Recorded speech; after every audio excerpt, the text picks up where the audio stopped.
session is by McKinsey. Do we have a representative from McKinsey here in the hall with us? I would like to invite you onto the stage.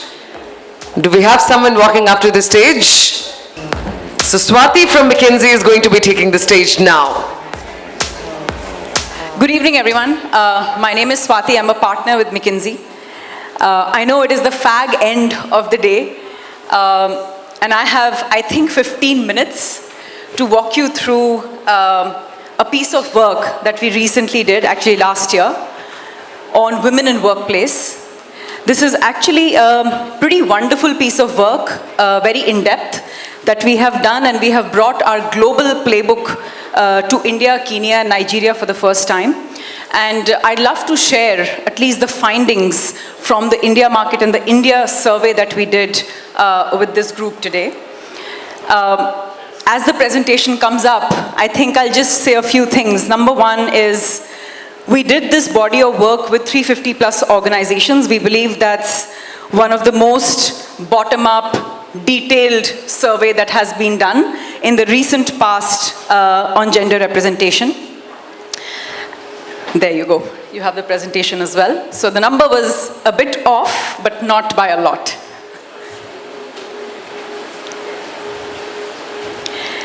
There were 185 plus organizations which actually participated and shared a lot of information with us with respect to representation of women at different levels, different tenures, their average age, attrition rates, promotion rates, and so on and so forth. So we have a lot of rich insights coming out of it. In addition to that, we were also able to interview roughly 80 senior women executives who are in SVP, VP, and CXO positions in India. So that's the basis of the research. I will actually jump very quickly into the findings, and I'll let you look at these busy pages, the typical consulting pages, but this is a very powerful page, and I'll let the numbers sink in.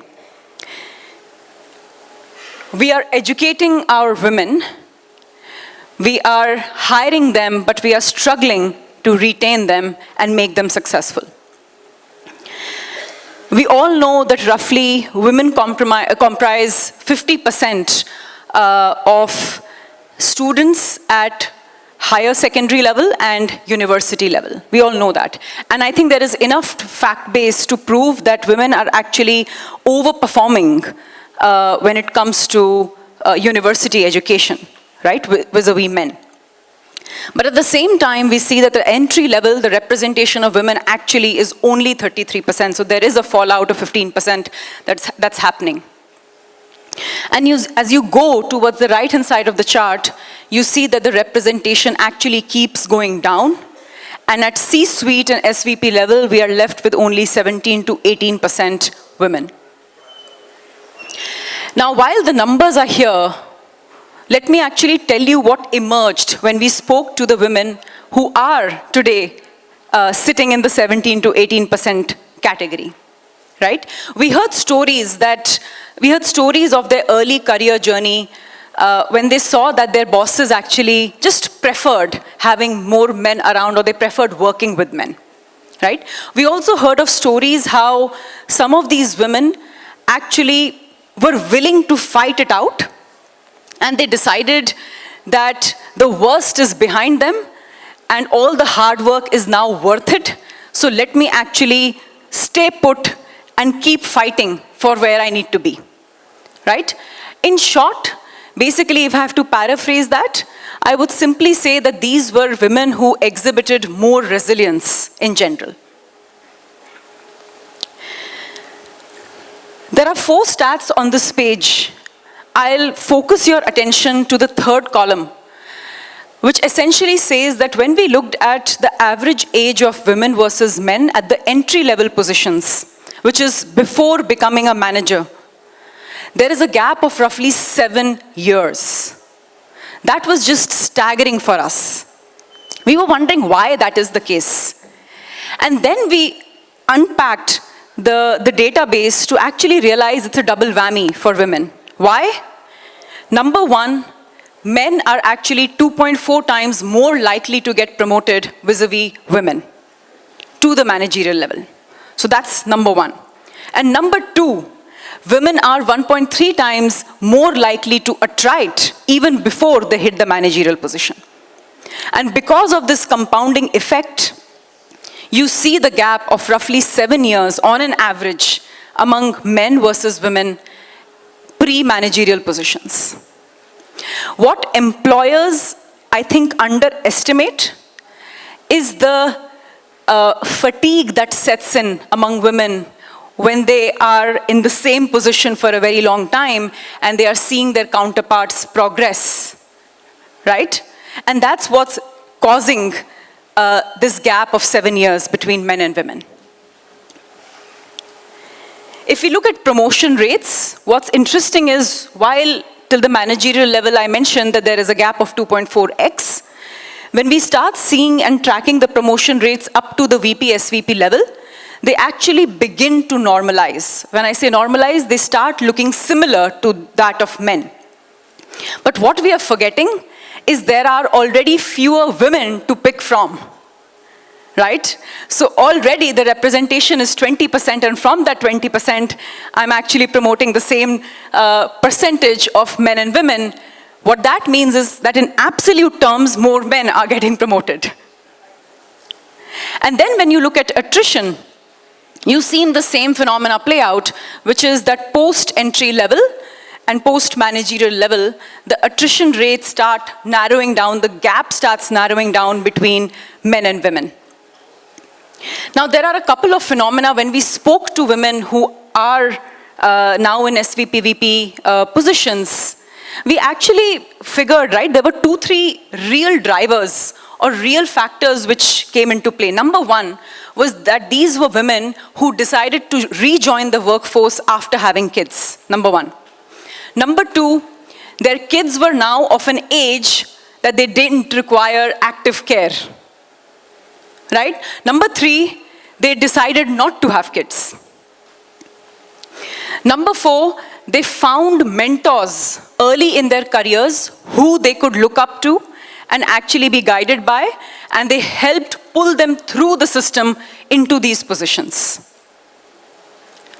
So those are the stories which played out, but what is also at the back of the minds of these women was there were multiple times in their careers where they questioned the choice and the compounding effect of the expectations of the society, which basically poses the question to them that any amount of success in my career, does that justify my role or my lack of involvement as a mother, as a daughter, as a mother-in-law, as a daughter-in-law, as a wife, etc., etc. An interesting takeaway from this whole thing, right, when we look at women who are dropping out even after education and then they're dropping out post-managerial positions, we did find that childcare and homemaking and taking care of household is the number one factor. It is the number one factor. Both of the dropout as well as why women don't rejoin the workforce after having kids. The question for employers is what can they do to actually support women with childcare facilities, and we'll talk a little bit more about it, as well as flexible working hours. We were also curious, we wanted to understand if organizations are doing enough to proactively hire women externally to actually improve the representation, which is already sort of going down.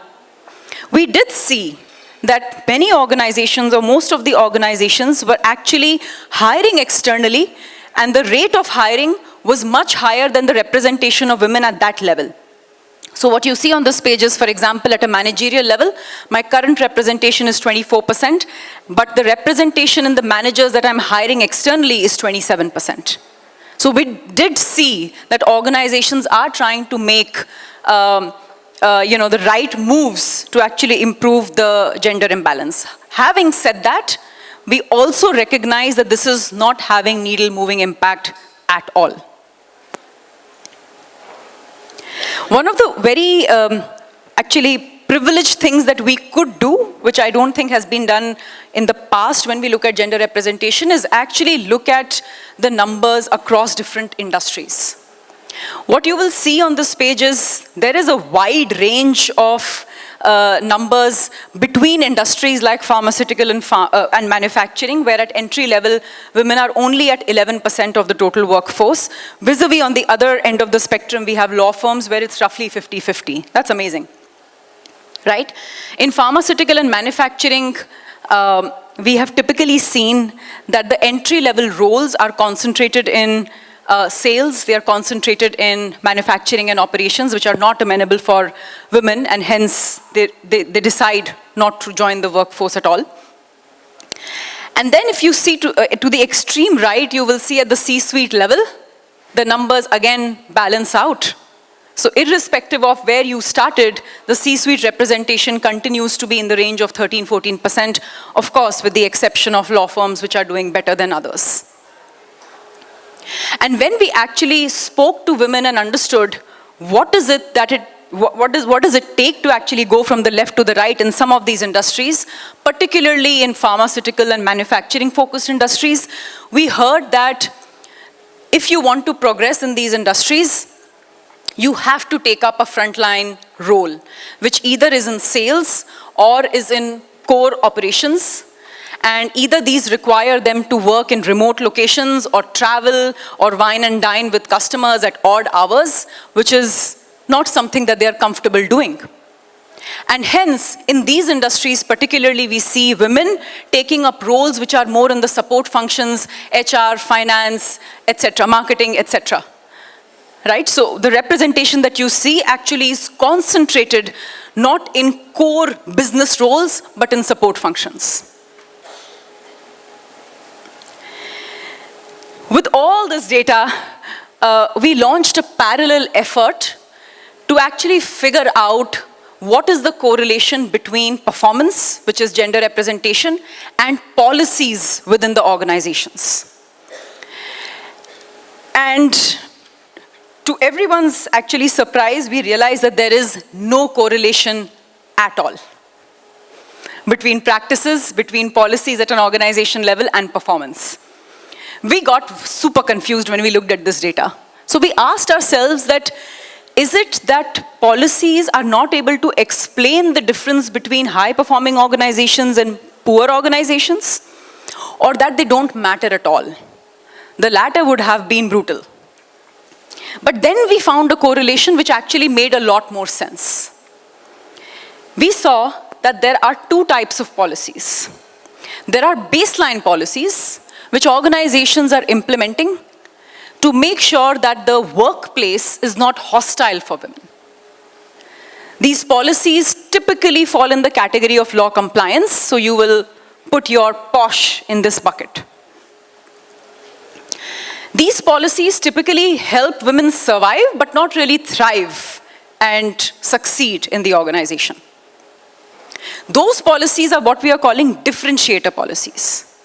And everything to do with mentorship, sponsorship, flexible work arrangements, childcare support fall in these categories.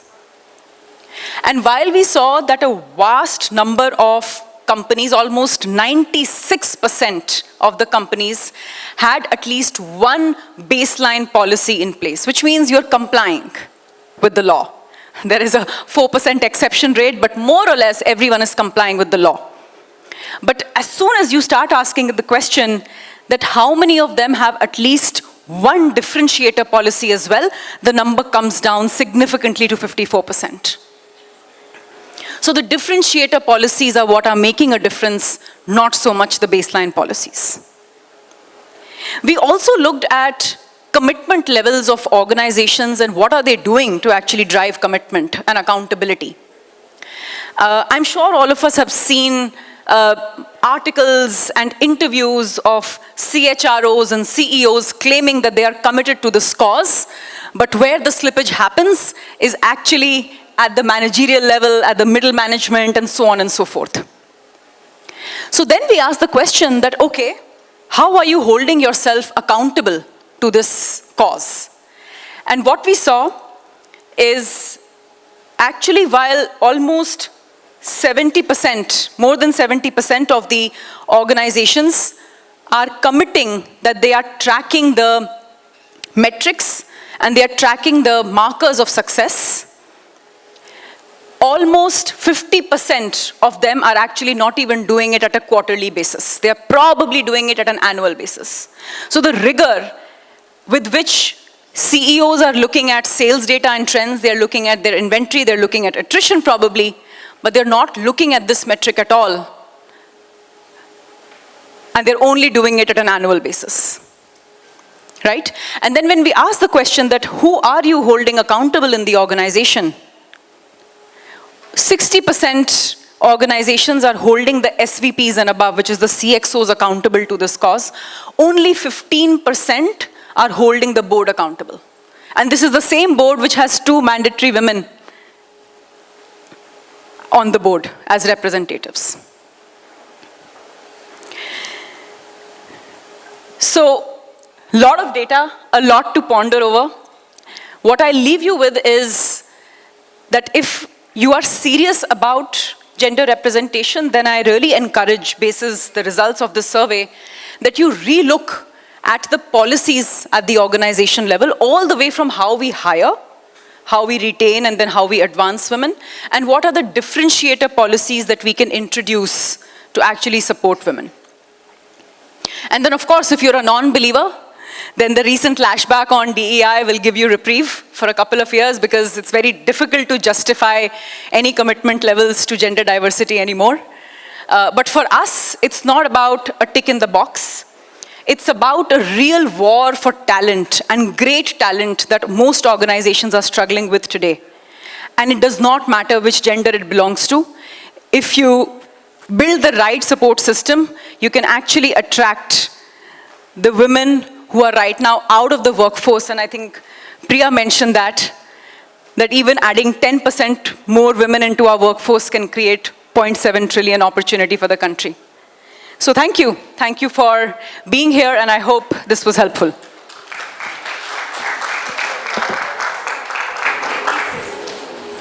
Thank you, Pavitra. Thank you so much. Thank you. In the center.